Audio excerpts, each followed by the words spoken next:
Nah, ini sedikit tentang prekursor, prekursor dan alat-alat yang potensial dapat disalahgunakan untuk melakukan tindak pidana psikotropika ditetapkan sebagai barang di bawah pemantauan pemerintah. Ada di pasal 42. Menteri menetapkan zat atau bahan prekursor dan alat-alat sebagaimana dimaksud dalam pasal 42. Itu diatur di pasal 43. Apa saja zat atau bahan prekursor dan alat-alat yang dapat disalahgunakan untuk melakukan tindak pidana psikotropika itu diatur di pasal 43. Nah, pembinaan dan pengawasan. Pemerintah melakukan pembinaan terhadap segala kegiatan yang berhubungan dengan psikotropika. Pasal 45. Di pasal 47-nya, dalam rangka pembinaan, pemerintah dapat melakukan kerjasama internasional di bidang psikotropika sesuai dengan kepentingan nasional. Itu ada di pasal 47. Jadi kalau kita belajar undang-undang ini memang banyaknya menghafal. Nanti pun eh, apalagi kalau kita bekerja di bidang hukum, ya kita tahu misalnya kalau misalnya dilakukan tindak ini pasalnya berapa yang dilanggar gitu. Jadi memang berbicara dengan undang-undang ya berbicara tentang pelanggaran undang-undang itu. Banyaknya menghafal sih. Nah, di pasal 46, pembinaan sebagaimana dimaksud dalam pasal 45 diarahkan untuk yang pertama terpenuhinya kebutuhan psikotropika guna kepentingan pelayanan kesehatan dan ilmu pengetahuan. Karena meskipun psikotropika ini dibilang banyak disalahgunakan, tapi dia tetap dibutuhkan untuk pelayanan kesehatan dan pengembangan ilmu pengetahuan. Kemudian yang kedua, mencegah terjadinya penyalahgunaan psikotropika. Yang ketiga, melindungi masyarakat dari segala kemungkinan kejadian yang dapat menimbulkan gangguan dan atau bahaya atas terjadinya penyalahgunaan psikotropika. Yang keempat, memberantas peredaran gelap psikotropika. Yang kelima, mencegah pelibatan anak yang belum cukup berumur 18 tahun dalam kegiatan penyalahgunaan dan atau peredaran gelap psikotropika. Dan yang keenam, mendorong dan menunjang kegiatan penelitian dan atau pengembangan teknologi di bidang psikotropika guna kepentingan pelayanan kesehatan.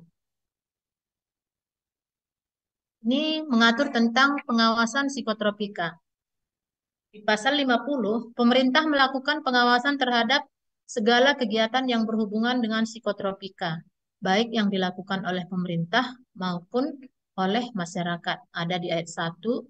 Kemudian dalam rangka pengawasan, pemerintah berwenang yang pertama untuk melaksanakan pemeriksaan setempat dan atau pengambilan contoh pada sarana produksi, penyaluran, pengangkutan, penyimpanan sarana pelayanan kesehatan, dan fasilitas rehabilitasi.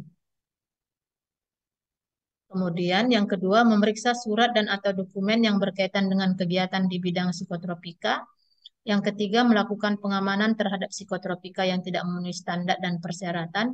Kemudian melaksanakan evaluasi terhadap hasil pemeriksaan di pasal 50 ayat 2. Nah, di dalam undang-undang ini juga mengatur tentang peran serta masyarakat di pasal 54.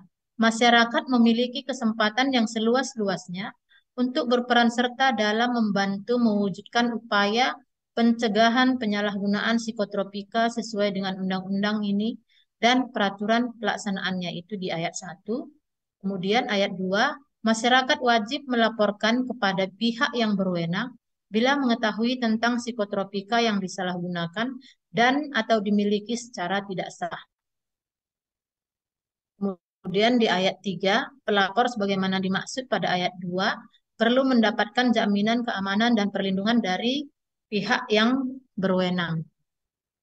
Eh, ada tahu contoh psikotropika yang tidak boleh digunakan dalam terapi. Jadi dia hanya untuk tujuan pengembangan ilmu pengetahuan. Ada yang tahu atau contoh psikotropika yang biasa digunakan dalam terapi? Satu aja. Banyak sih contohnya. Ada?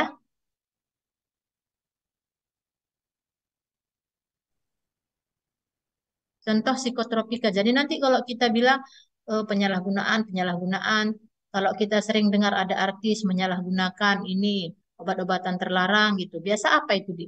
Yang mereka pakai biasa apa? Amfetamin, Bu. Apa? Metamfetamin.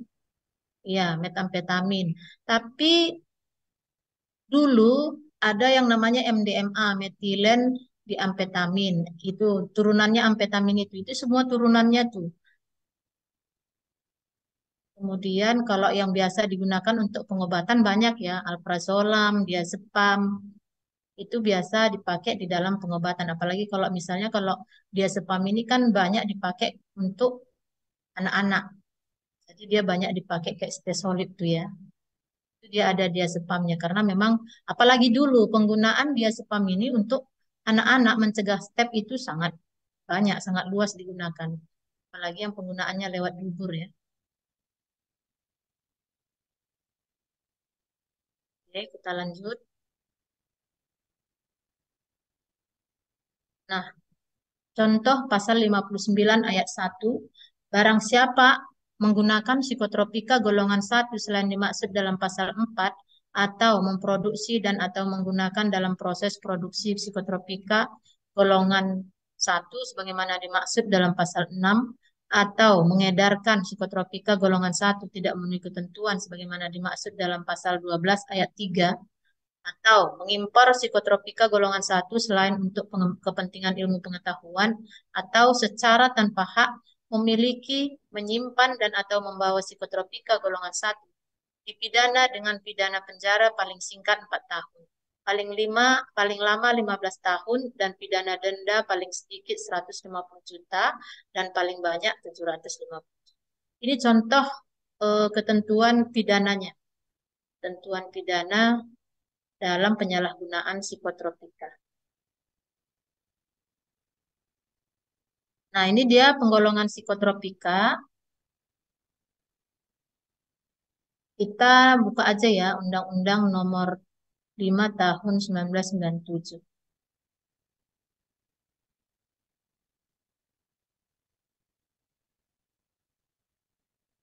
Nah, ini di undang-undang ini, tapi nanti dia sudah ada Permenkes di bawahnya, peraturan di bawahnya yang mengatur tentang perubahan-perubahan atau perpindahan-pindahan zat-zat tertentu, misalnya dari psikotropik ke narkotik, atau dari golongan satu ke golongan dua, atau dari golongan dua pindah ke golongan satu, misalnya. Itu nanti ada Permenkes yang mengatur.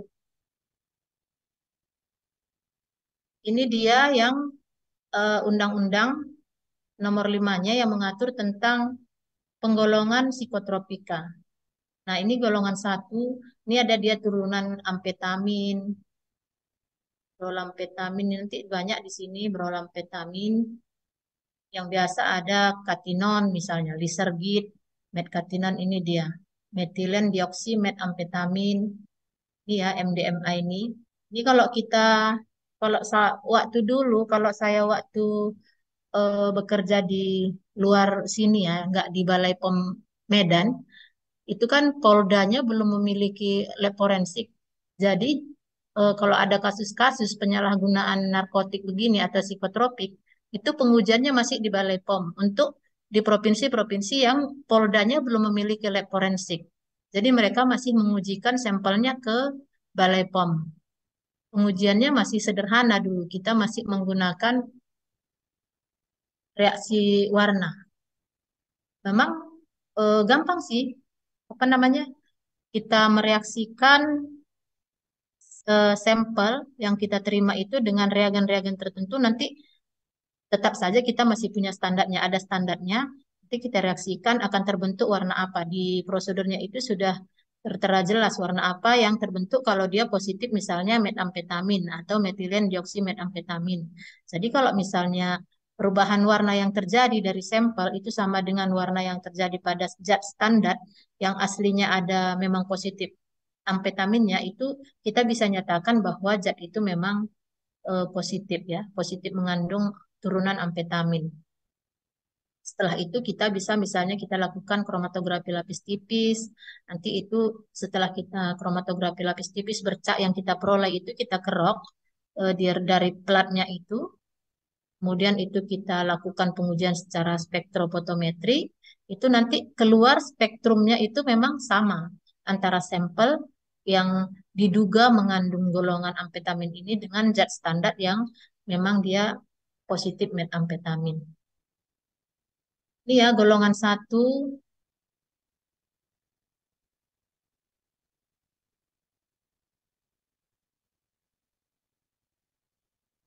Nah, ini golongan 2. Ini ada amfetamin di sini, dexamfetamin, penetilen, lebamfetamin, sekobarbital. Ini golongan 3. Ini golongan 3 yang digunakan di dalam terapi. Contohnya yang biasa itu biasanya misalnya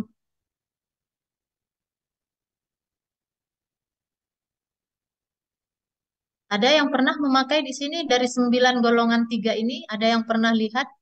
Kita kan farmasis, tapi belum ini ya, belum PKL di apotik ya.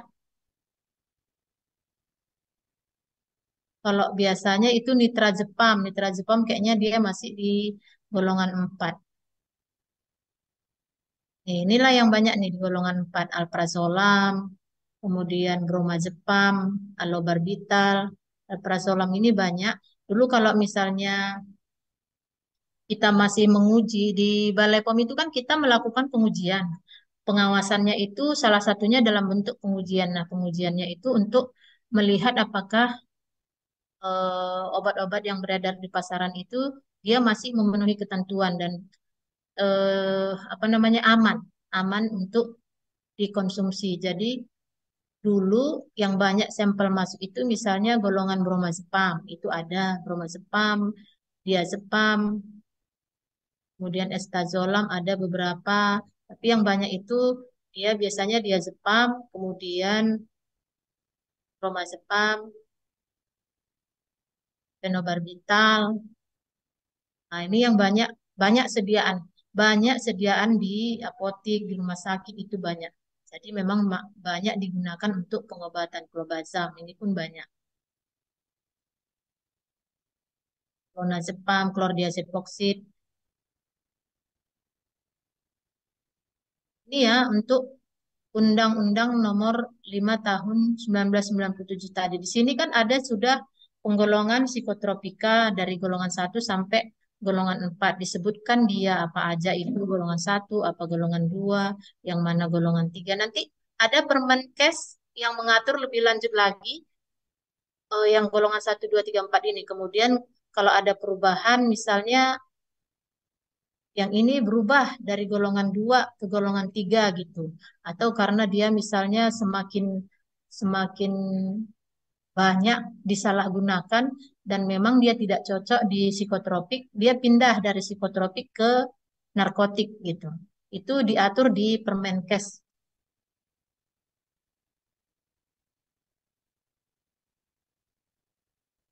Ini ya untuk Undang-Undang Nomor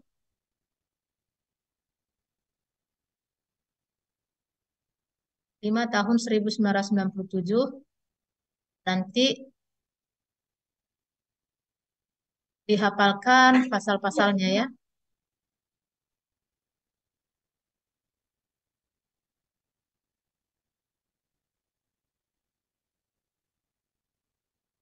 Oke,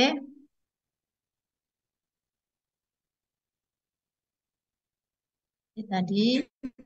Nah, perubahan penggolongan psikotropika ini diatur di yang terakhir Permenkes nomor 2 tahun 2021. Ada Permenkes tahun 2020, yang terakhir itu Permenkes nomor 2 tahun 2021. Di sini ada perubahan penggolongan psikotropika.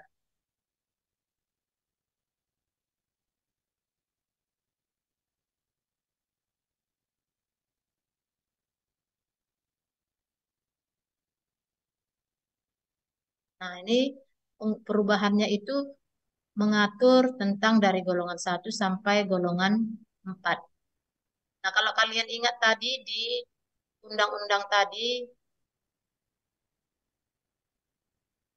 yang kita lihat tadi misalnya golongan 4, apakah masih ada di situ? Itu bisa nanti kalian perhatikan lagi di Permenkes ini dengan di undang-undang apa sih bedanya gitu. Itu nanti kalian perhatikan lagi. Kenapa dia pindah atau kok bisa kepindah kemana gitu. Itu nanti kalian perhatikan dan lihat lagi satu-satu. Kalau ini masih di, misalnya dia spam tadi itu masih di golongan 4,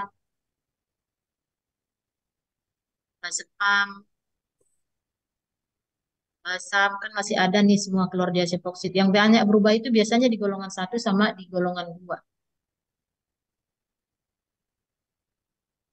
Tambah kan?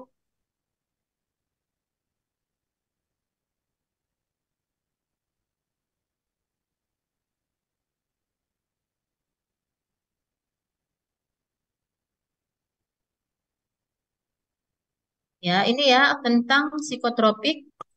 Nanti kalian pelajari lagi. Materinya nanti saya kirim ke komtingnya. Nanti dipelajari lagi ya, Dek. Bentar ya.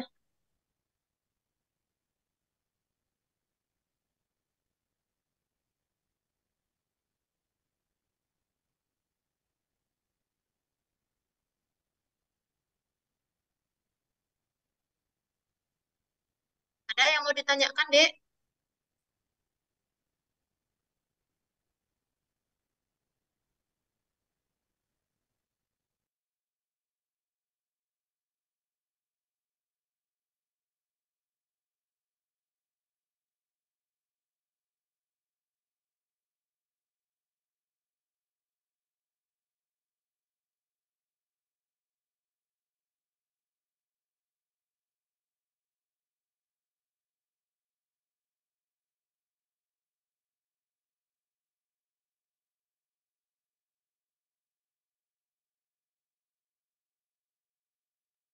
Ada yang mau bertanya?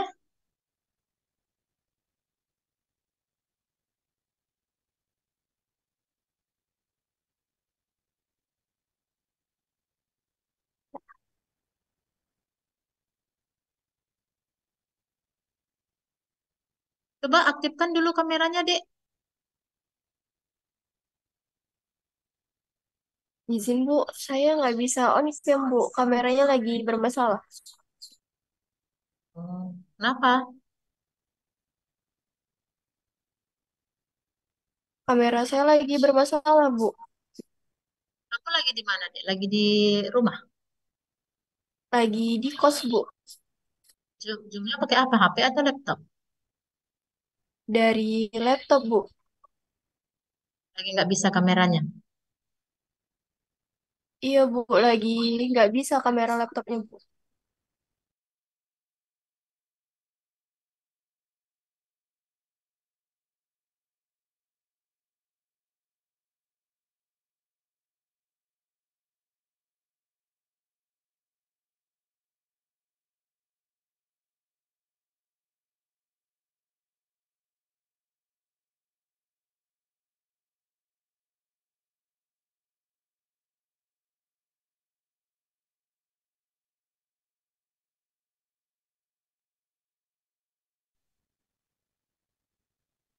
Ada yang bertanya? Jelas atau nggak ngerti sama sekali atau gimana?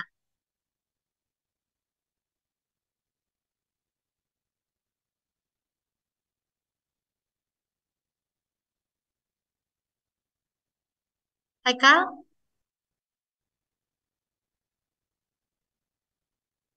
Iya, Bu. mana? Ngerti?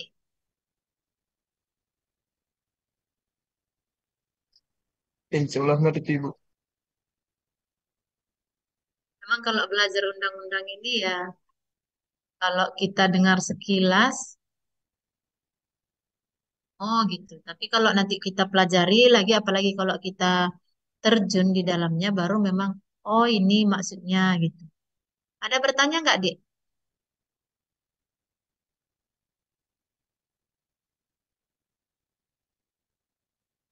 Kalau saya nggak ada. Pak? Ada yang lain bertanya?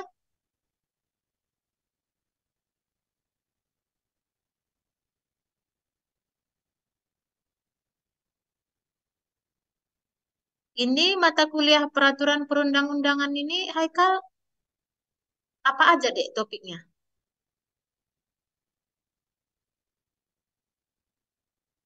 Sebentar, Bu.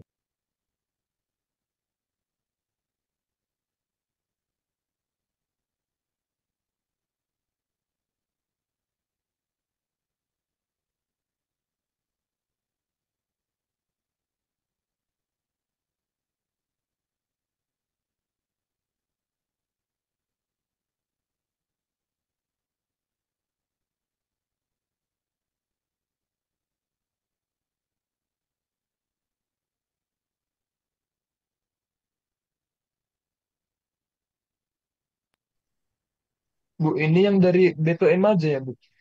Iya, dari Balai POM apa aja, Dek?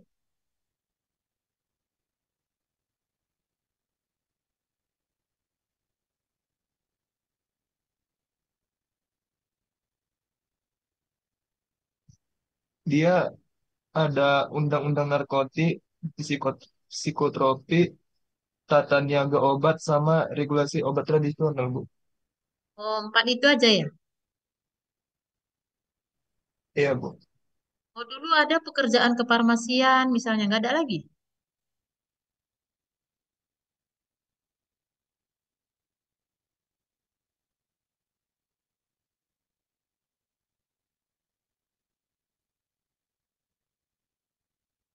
Undang-undang tentang Kayaknya prekursor. nggak ada lagi, Bu.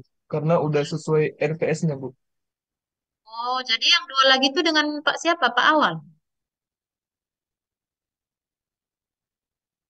Tadi di grup eh, bilangnya Pak Awal bawa ini yang regulasi obat tradisional, Bu.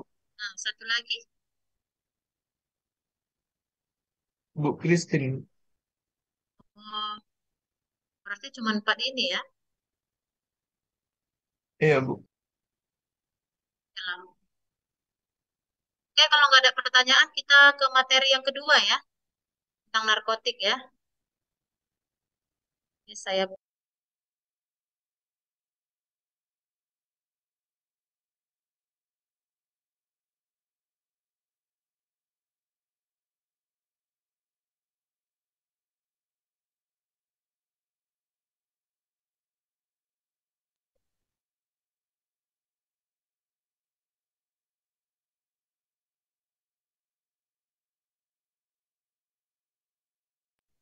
kita masuk ke materi kedua ya.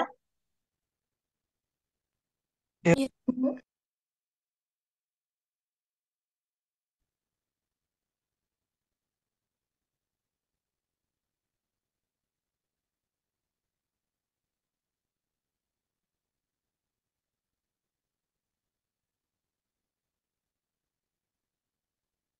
Kita masuk ke undang-undang tentang narkotika, yaitu Undang-Undang Nomor 35 Tahun 2009 tentang narkotika. Nah, ini yang saya bilang tadi, tata urutan peraturan perundang-undangan di Indonesia. Yang pertama Undang-Undang Dasar 1945, kemudian ketetapan Majelis MPR, baru yang terakhir itu peraturan-peraturan daerah yang dibuat bupati kah, gubernur kah. Jadi itu peraturan untuk eh, apa namanya? Tetap dia mendukung peraturan yang di atasnya. Dia tidak boleh menyalahi dengan peraturan di atasnya. Jadi dia lebih ke peraturan pelaksananya, gimana dilaksanakan di daerah. Nah, materi kita ini nanti yang pertama yaitu Undang-Undang Nomor 35 Tahun 2009 ini menggantikan Undang-Undang Nomor 22 Tahun 1997 tentang narkotika. Kemudian pengertian ruang lingkup penggolongan, pengadaan, penyimpanan dan pelaporan narkotika. Kemudian tentang peredaran, penyaluran, penyerahan, prekursor, pengobatan dan rehabilitasi, sanksi pidana dan penguatan kelembagaan pengawasan. Kemudian yaitu yang terakhir Permenkes nomor 9 tahun 2022 tentang perubahan penggolongan narkotika. Nah, sama seperti psikotropika tadi, dia selalu diatur apa itu pengertian narkotika dan penggolongannya. Nah, di pasal 1 dijelaskan bahwa narkotika adalah zat atau obat yang berasal dari tanaman atau bukan tanaman, baik sintetis maupun semi-sintetis, yang dapat menyebabkan penurunan atau perubahan kesadaran, hilangnya rasa, mengurangi sampai menghilangkan rasa nyeri, dan dapat menimbulkan ketergantungan, ya kan, ke dalam golongan-golongan. Terus prekursor narkotika adalah zat atau bahan pemula atau bahan kimia yang dapat digunakan dalam pembuatan narkotika. Jadi baik itu dia bahan asalnya ataupun pelarutnya ataupun reagensianya itu dimasukkan semua ke dalam prekursor apabila dia memang digunakan dalam pembuatan narkotika.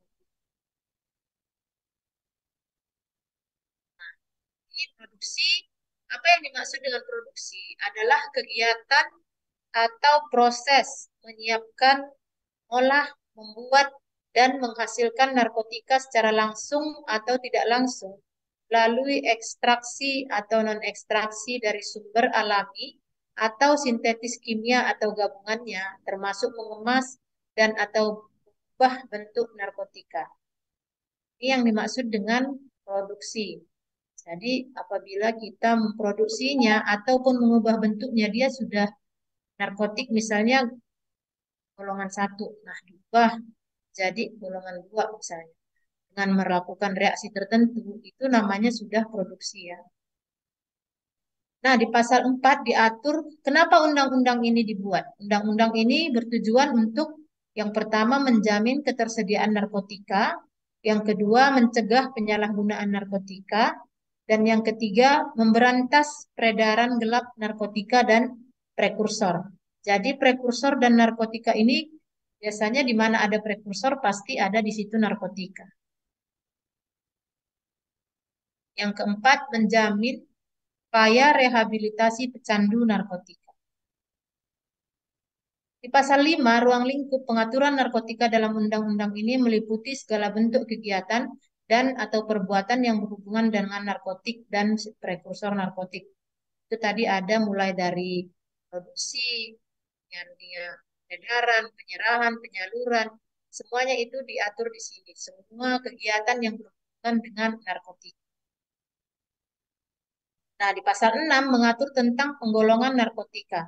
Narkotika itu beda dengan psikotropik tadi dibagi 4. Nah, narkotika ini dibagi menjadi 3 golongan.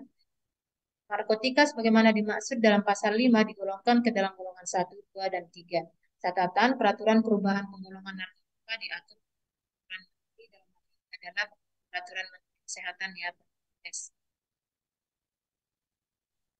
Penggunaan narkotika.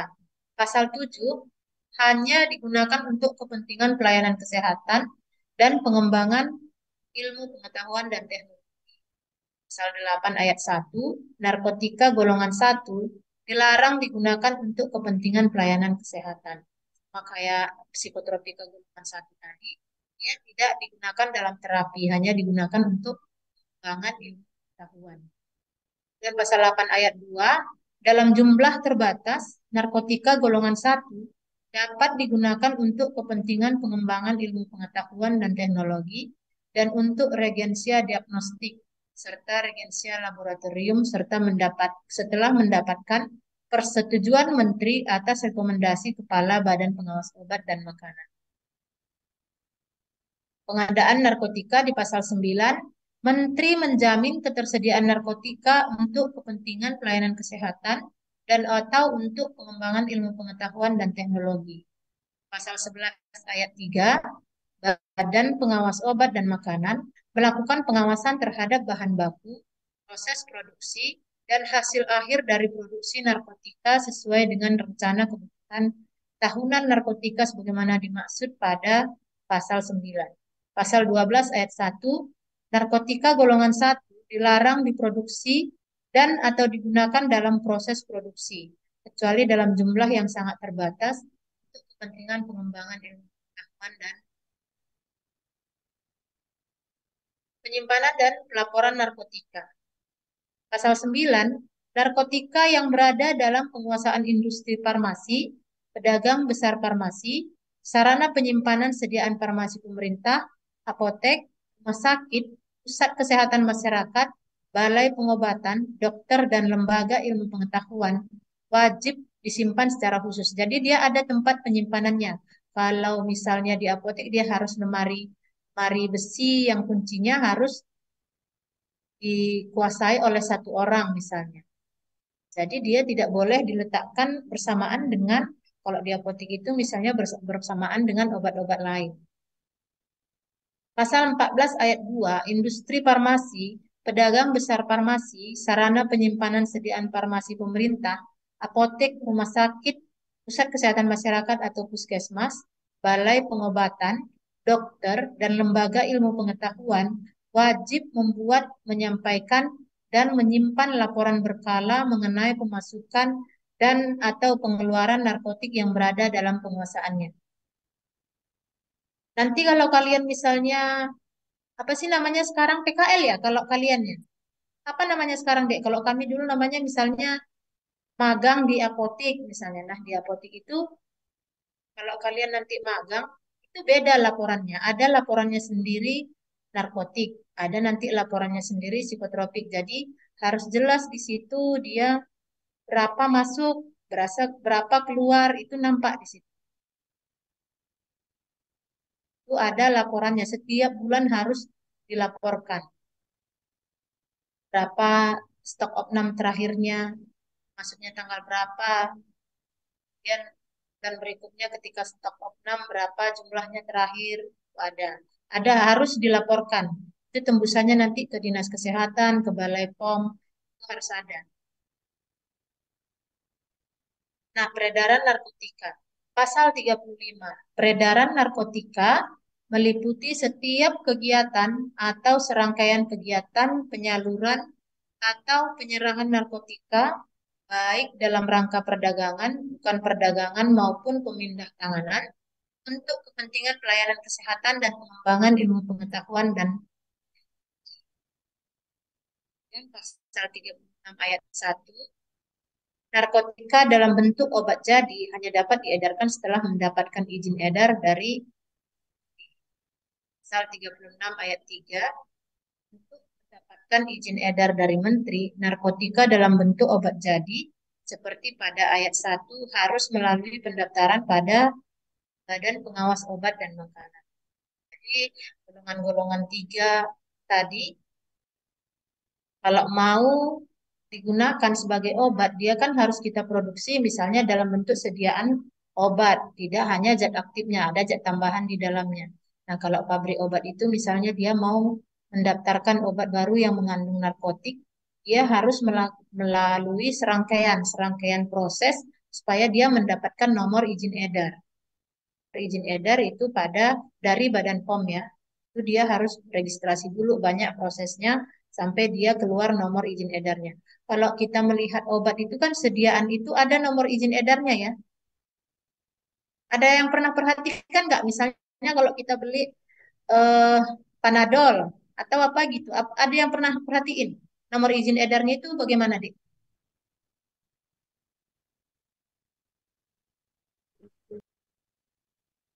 Ada yang pernah perhatiin kan kita sakit nih.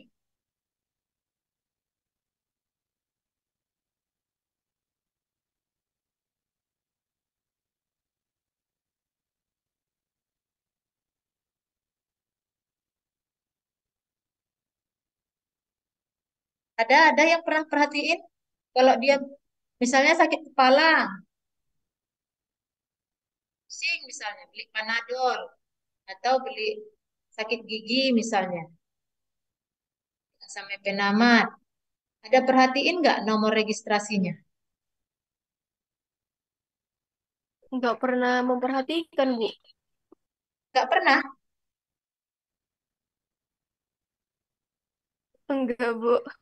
Kalian kan farmasis, masa nggak pernah perhatiin kalau beli obat misalnya kita itu, apalagi kalau kita mau lanjut apoteker ya, paling tidak kalau kita beli sesuatu, kita lihatlah, apalagi kita ahli obat istilahnya. Kita nanti kan tamatnya ini dibilangnya ahli obat, farmasis. Gak ada dari yang sebanyak ini, gak ada yang pernah perhatiin. Pasti semua pernah minum obat kan? Dan sekarang yang di dekatnya ada obat,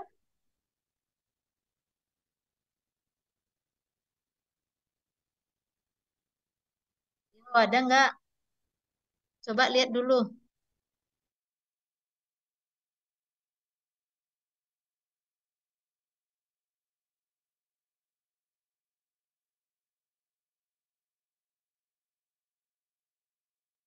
Ada?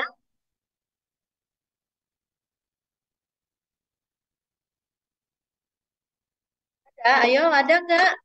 Dari berapa orang ini peserta? 131. Semuanya pasti sudah pernah minum obat atau memakai yang namanya obat. Masa nggak ada satupun yang perhatikan? Kalian sudah besar loh, sudah istilahnya sudah kuliah itu artinya apalagi yang ngekos, dia minum obat sendiri. Gak mungkin kan orang tuanya misalnya yang jauh datang hanya untuk ngasihkan obat misalnya. Paling tidak. Atau gak ada yang pernah minum obat.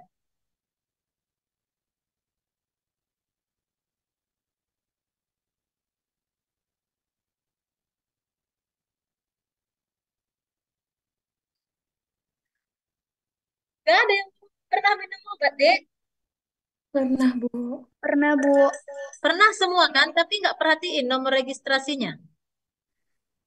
Nomornya apa yang ini, Bu? Yang registrasi nomor DBL 8819603004. Yang itu, Bu, bukan? Yang mana, yang mana? Yang registrasi nomor DBL 8819 yang itu ya, Bu? Iya, itulah dia.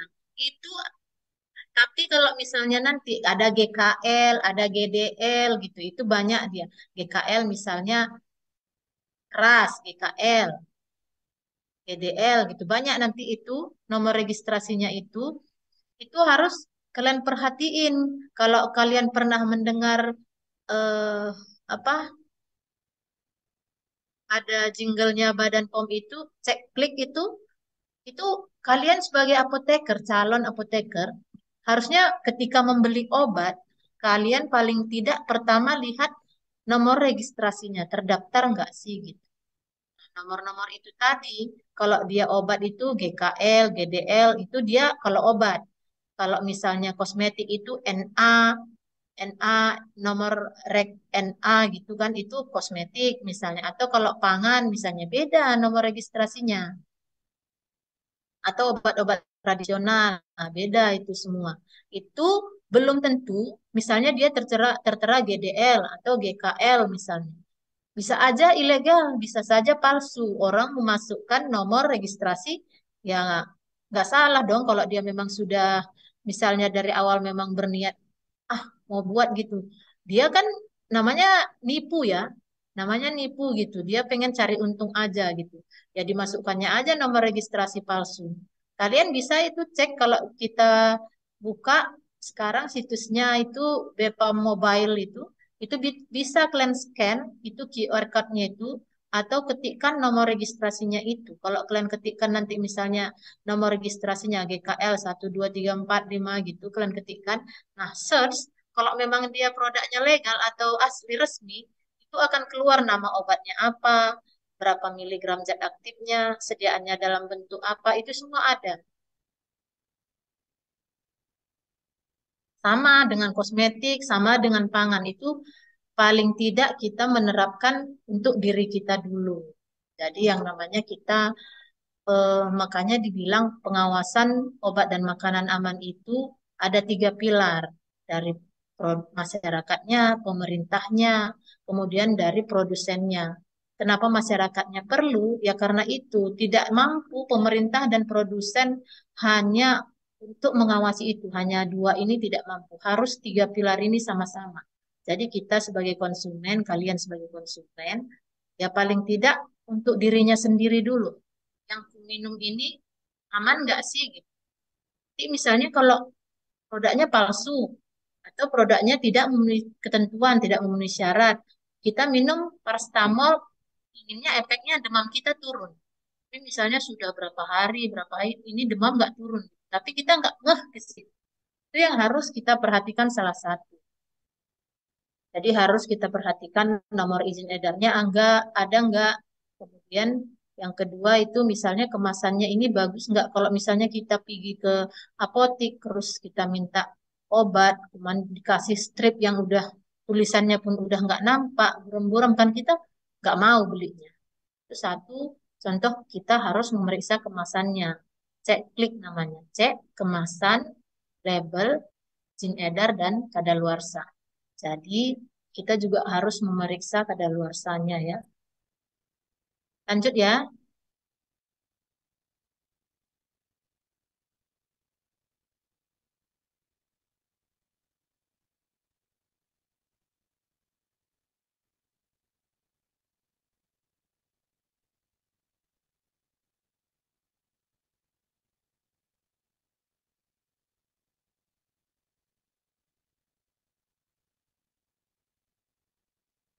Yang tadi ya pasal 36 ayat 3, untuk mendapatkan izin edar dari Menteri Narkotik dalam bentuk obat jadi seperti pada ayat 1 harus melalui pendaftaran pada Badan Pengawas Obat dan Makanan.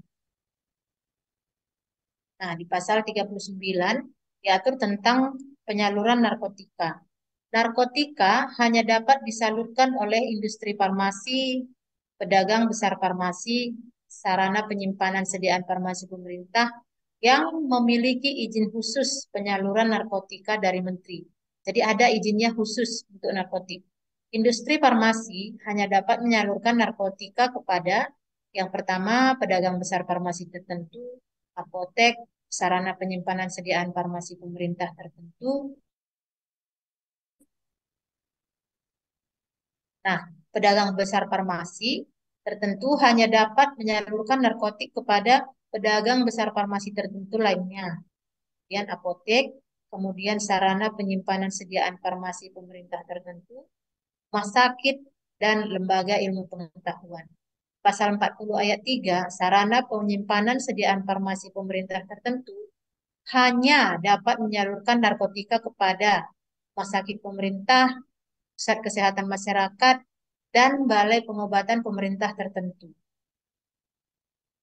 Pasal 43 ayat 1, penyerahan narkotika hanya dapat dilakukan oleh puskesmas, apotik, balai pengobatan, rumah sakit, dan dokter. Di ayat 2, apotik hanya dapat menyerahkan narkotik kepada rumah sakit, puskesmas, apotik lainnya, balai pengobatan, dokter, dan pasien. Sekarang prekursor narkotika. Kenapa prekursor narkotika perlu diatur? Itu ada di pasal 48. Melindungi masyarakat dari bahaya penyalahgunaan prekursor narkotika. Kemudian mencegah dan memberantas peredaran gelap prekursor narkotika. Mencegah terjadinya kebocoran dan penyimpangan prekursor narkotika. Nah, penggolongan dan jenis prekursor. Prekursor dibagi dua, yaitu ada di tabel 1. Nah, pembagiannya itu dibuat menjadi prekursor tabel 1 dan prekursor tabel 2. Nanti kita lihat daftarnya di tabel 1 apa aja, daftar di tabel 2 apa aja. Kalau kita melakukan pengujian di laboratorium, ada mungkin beberapa zat yang kita familiar ya, sering kita gunakan di laboratorium. Obatan dan rehabilitasi di pasal 53 ayat 1, untuk kepentingan pengobatan dan berdasarkan indikasi medis, dokter dapat memberikan narkotika golongan 2 atau 3, hanya golongan 2 atau 3, dalam jumlah terbatas dan sediaan tertentu kepada pasien. Kemudian di ayat 2-nya dan 3, pasien sebagaimana dimaksud pada ayat 1 dapat menyimpan, memiliki, dan atau membawa narkotika untuk dirinya sendiri dengan mempunyai bukti yang sah. Jadi pasien itu bisa memiliki narkotika golongan 2 atau 3 tadi. Dan ada bukti yang sah, yaitu resep dokter. Dia punya resep dokter yang menyatakan bahwa dia memang memerlukan obat itu untuk terapi dia. Rehabilitasinya, pecandu narkotika dan korban penyalahgunaan narkotika wajib menjalani rehabilitasi medis dan rehabilitasi sosial. Itu ada di pasal 54. Rehabilitasi medis pecandu narkotika dilakukan di rumah sakit yang ditunjuk oleh Menteri. Pasal 56 ayat 1. Lembaga rehabilitasi tertentu yang diselenggarakan oleh instansi pemerintah atau masyarakat dapat melakukan rehabilitasi medis pecandu narkotika setelah mendapatkan persetujuan Menteri. Pasal 56 ayat 2. Untuk pembinaan dan pengawasannya di pasal 60 ayat 1, pemerintah melakukan pembinaan terhadap segala kegiatan yang berhubungan dengan narkotika.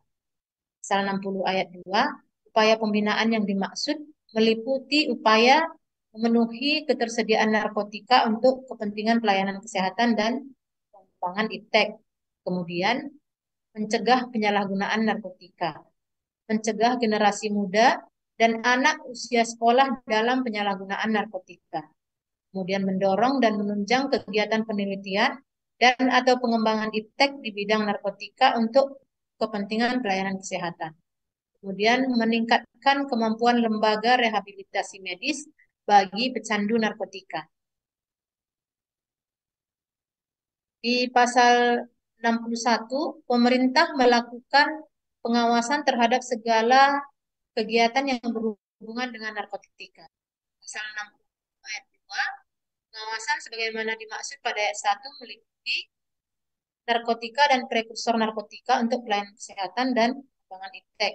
Alat-alat potensial yang dapat disalahgunakan untuk melakukan tindak pidana narkotika dan prekursor narkotika. Ini biasa misalnya banyak alat destilasi, alat ekstraksi, ini banyak.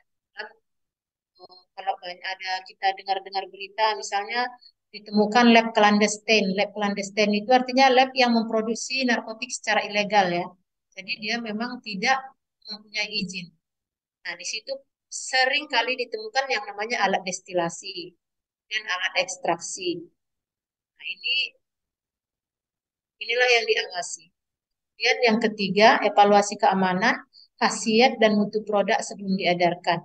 Produksi, impor dan ekspor, peredaran, pelabelan, informasi, penelitian dan pengembangan iptek. Ini ketentuan pidananya. Jadi namanya undang-undang atau peraturan semuanya pasti ada yang namanya ketentuan pidana. Itu mulai diatur dari pasal 111 sampai dengan 148. Banyak. Nanti bisa kalian lihat sendiri. Nah, contohnya ini misalnya pasal 127 ayat 1. Setiap penyalahguna narkotika apabila golongan 1 bagi diri sendiri dipidana dengan pidana penjara paling lama 4 tahun. Apabila golongan 2 bagi diri sendiri, penjara paling lama 2 tahun. Golongan 3, 1 tahun. Nah, ini dia penggolongan narkotika menurut Undang-Undang Nomor 35 Tahun 2009. Narkotika golongan 1 ada 65 jenis, narkotika golongan 2 ada 86 jenis, dan narkotika 3 ada 11 jenis.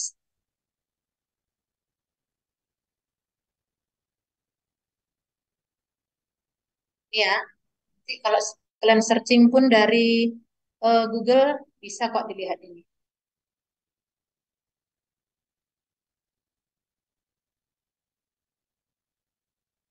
Nah, tadi semua disari dari sini ya.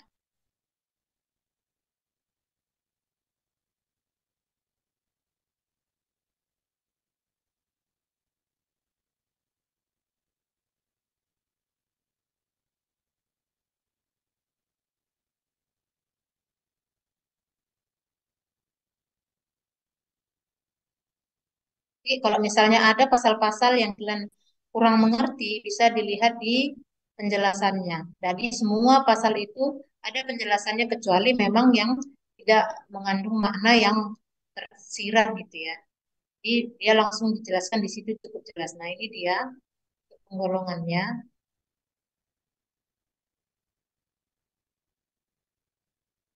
Golongan 1, tanaman Papaver somniferum L. Kemudian opium mentah, opium masak,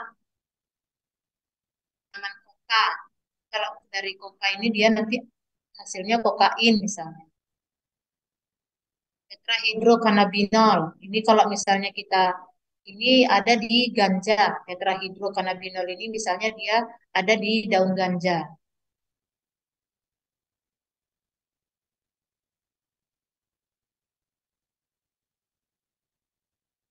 Katinon, lisergid,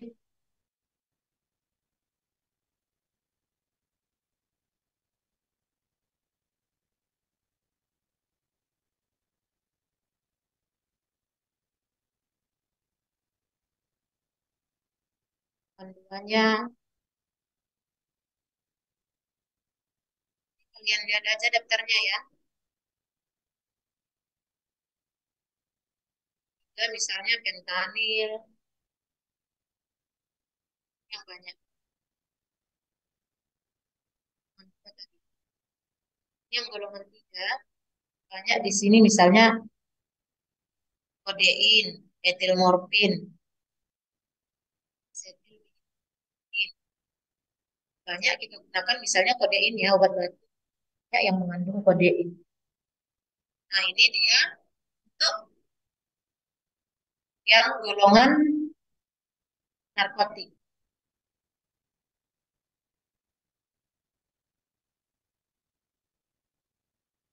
Nah, ini prekursor. Prekursor di tabel 1 itu asetat anhidrat. Kalau kita di laboratorium ini biasa deh. Kemudian N-asetil antranilik asid, ephedrin, ergometrin, ergotamin, isosaprol, lisergic acid, norepinefrin, 3,4 metilen dioksipenil, 2 propanon, dan 1 propanon, piperonal, potasium permanganat, pseudoephedrin, dan saprol. Kalau kita misalnya kalian nanti nge-lab di kimia organik, potasium permanganat ini kalian pakai asam astat anhidrat misalnya. Jadi prekursor-prekursor ini pembeliannya tidak sama dengan pembelian regen biasa. Kayak kalau kita membeli misalnya regen-regen biasa gitu, regen-regen metanol, etanol gitu. Beda, dia lembar lembar apa namanya pembeliannya ini, pemesanannya ini beda. Selain beda, harus ada surat pernyataan bahwa kalau kita mau membeli ini, bahwa ini dipakai hanya untuk kegiatan laboratorium, ada surat pernyataan dengan materainya. Jadi tidak sembarangan. Karena kalau memang kita di lab biasa, ini selalu digunakan, apalagi asam astat anhidrat, misalnya potasium permanganat. Kalau ephedrin, misalnya kalau kita pergi ke apotik ada sediaan obat yang mengandung ephedrin, pseudoephedrin ada.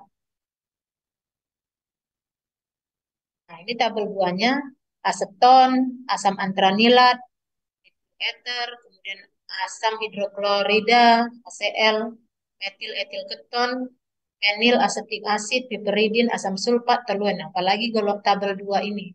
Ini semua, hampir semua dipakai. Aseton, HCl, asam sulfat, toluen. Ini reaksi-reaksi yang banyak digunakan di laboratorium. Tapi sebenarnya dia berfungsi sebagai prekursor.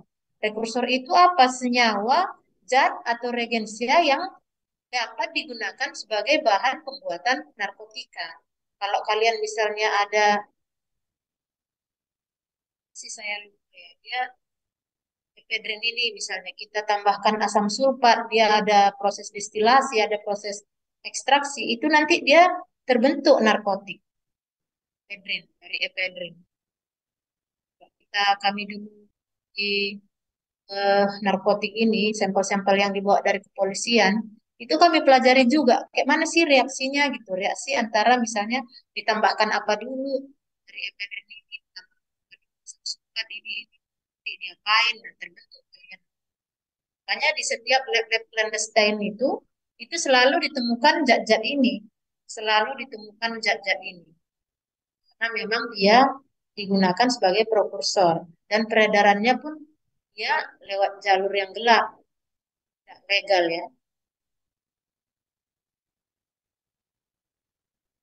Ini Permenkes nomor 9 tahun 2022 tentang perubahan penggolongan narkotika dari Permenkes, ya Permenkesnya. Tadi kan ada berapa jenis golongannya. Nah, ini jadi berubah dia berapa.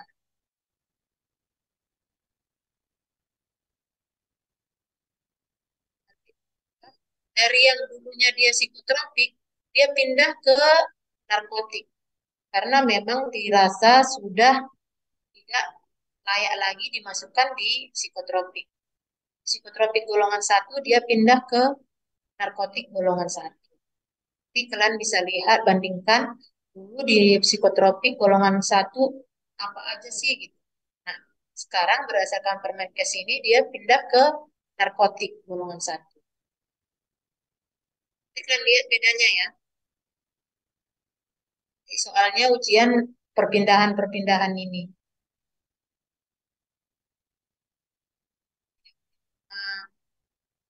gitu. Jadi, nampak dia dari psikotropik dia pindah ke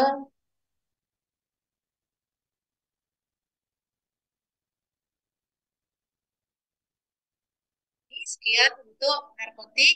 Ada yang mau ditanyakan, Dek?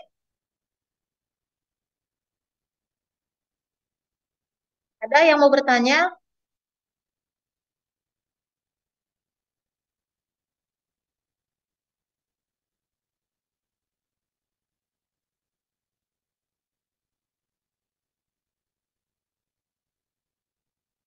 Ada yang bertanya? Tidak, Bu.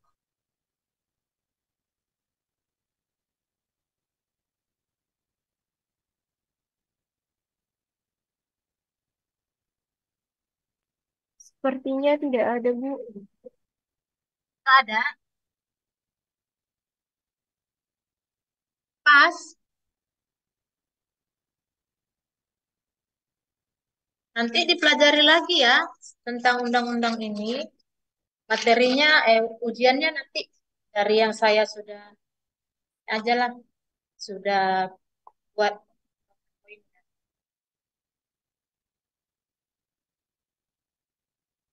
Mana Haikal? Yudi ya, Yudi satu lagi ya, pentingnya ya. Iya, Bu.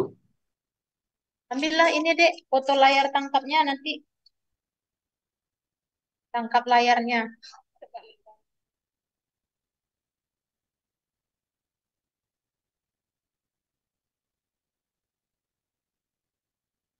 Jadi sama Pak Awal kapan dek?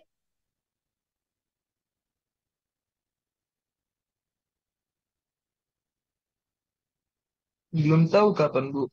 Tadi Oh, rencananya jam 3 tadi, Bu. Cuman dibaca salah ya. doang. Oke lah, kalau tidak ada pertanyaan, kita akhiri ya, karena saya juga masih di kantor. Ini sudah mau pulang, rumah saya jauh pula. Sudah, nggak ada lagi yang bertanya. Tidak ada, Bu. Tidak Oke, ada. kita akhiri ya. Ujiannya kapan ini, Dek? Besok, Bu. Besok ujiannya, Bu. Hah? Besok, Bu. Besok? Oh, Iya, alah, Bu. kelamaan kuliahnya ya. Oke lah, kita akhiri. Semoga materi yang saya sampaikan bisa bermanfaat untuk kalian semua. Nanti dipelajari lagi. Nanti kalau ada yang bertanya bisa WA saya, boleh Japri, boleh dari grup. Nanti saya akan mencoba menjawab. Sampai bertemu kembali mungkin tahun depan sama adik-adik kalian lagi. Semoga sukses ya kalian ya. Oke, kita akhiri. Saya lab ya. Iya, Bu. Iya, Bu. Terima kasih, Terima Bapak. kasih, Bu. Bu. Terima kasih, Bu. Terima kasih, Bu. Bu.